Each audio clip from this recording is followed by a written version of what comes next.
تعال اعرفك على برنامج هينتشر كتير الفترة الجاية، والبرنامج ده انا بعتبره صدمة كبيرة في عالم صناعة الفيديوهات والمونتاج.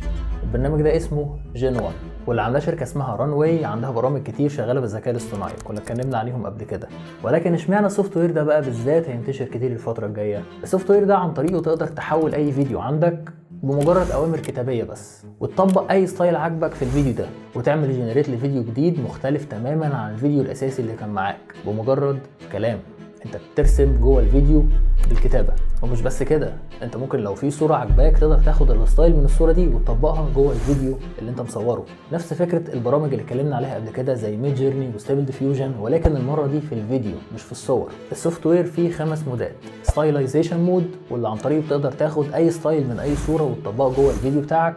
ستوري بورد مود، والمود ده فعلا ابهرني، يعني كان في لقطه في الاعلان بتاع البرنامج شويه كتب على مكتب اتحولوا لمشهد تاني خالص يعني. وفي الماسك مود، لو هتعمل ماسك حوالين عنصر معين وتبدا تضيف عليه بالبرومز او بالاوامر الكتابيه بتاعتك. وفي الريندر مود، لو عندك موديل 4 دي او 3 دي حابب انك تطبق عليه شكل معين، برضو نفس الكلام. والاخير وهو الكاستمايزيشن، واللي من خلاله بتاخد الباور الكامل بتاع السوفت وير وتحط الصور اللي انت عايزها او الستايل اللي حابب تنفذه جوه الفيديو، وبيطلع بدقه اعلى.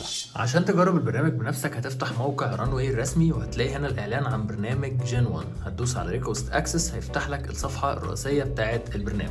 كل عليك انك هتنزل تحت على ريكوست اكسس تاني، هيفتح لك الفورم اللي فوق دي، تكتب بياناتك والايميل بتاعك وايه المجال بتاع الشغل بتاعك، ومفروض ان هم هيرد عليك بعدها بفتره عشان تجرب السوفت وير.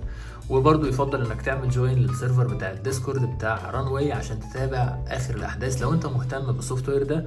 وبالمناسبه موقع رانواي عليه خدمات كتير قوي شغاله بالذكاء الاصطناعي، فعلا بتفيد اي فيديو اديتور او فيديو كرييتور، فعلا يعني هتفيدك بنسبه 100% من الفيديوهات اللي انت بتنفذها. خليني اعرفك من دلوقتي ان الفتره الجايه هتلاقي ناس كتير بيستخدموا التكنولوجيا دي في الفيديوهات بتاعتهم. عشان نطبق نفس الشغل ده في اي فيديو هيكلفنا وقت ومجهود وفلوس كتير جدا، ده طبعا بالطريقه العاديه مش بالذكاء الاصطناعي. من كام شهر فات كنت من اوائل الناس اللي اتكلمت على ميد جيرني والبرامج اللي بتعمل جنريت للصور بالذكاء الاصطناعي، وبعد كام شهر بس يطلع لنا جين 1 برنامج هو مش بيعمل جنريت لفيديوز، هو بيعدل على الفيديو اللي موجود. تقدر تقول ان هو بياخد الدبس ماب بتاعت اي فيديو ويحولها لستايل جديد بناء على الفيديو اللي كان موجود عليه باي ستايل انت حابه، عن طريق برضو الكتابه. مين عارف، ممكن بعد فتره قريبه قوي نشوف برنامج بيبني فيديو جديد من الصفر برضه بالاوامر الكتابيه يعني. والحين ظهور البرنامج ده، فاحب اقول لك ان برامج الذكاء الاصطناعي كلها بقت موجوده رسميا في كل المجالات. حاول تعتبرها عامل مساعد ليك في شغلك لحين اشعار اخر.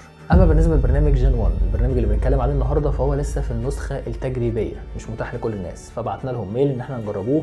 فلو مهتم عرفني في الكومنتات تحت، وان شاء الله اشوفك الحلقه الجايه. كان معاك محمود فوده، سلام.